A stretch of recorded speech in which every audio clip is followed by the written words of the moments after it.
remember 12 years ago working a job that I hated, deep in my alcoholism, riddled with anxiety, contemplating something I'd heard about gratitude and being grateful. And I remember thinking, why would I do that? That's like settling for what I have and not going after what I want. Over the years, my stance has changed significantly on the practice of gratitude. In fact, every morning I write a full page, margin to margin, of everything that I am grateful for.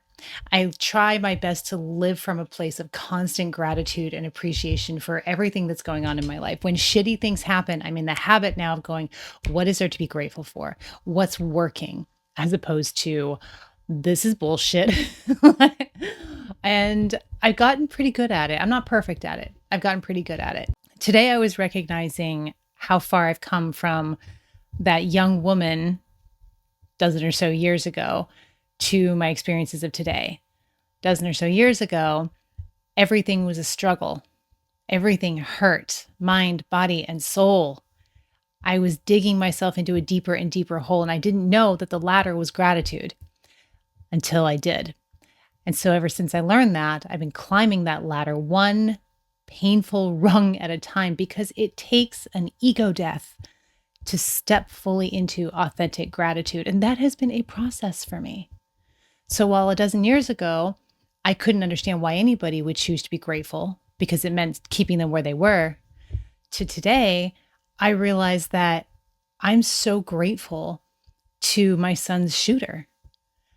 That man had the option to kill my son, and he didn't.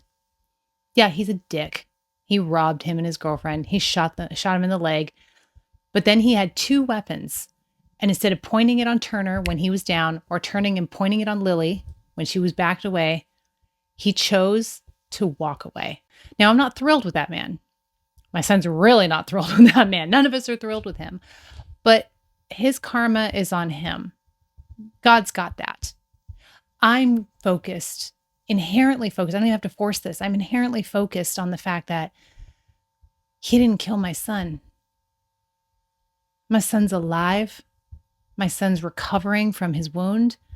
He's back to doing what he loves. He didn't kill my adopted daughter, his girlfriend. She's okay. She's unscathed. She's healing. They're both healing and growing and moving away from that terrible experience.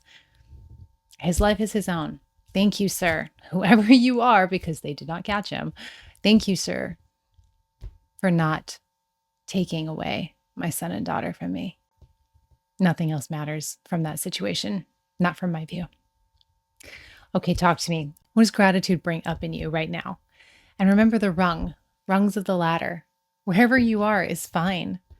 What gets you into that state of gratitude? What is your gratitude practice like? And how can I help you? This is something that we develop consciously in our Bhava program.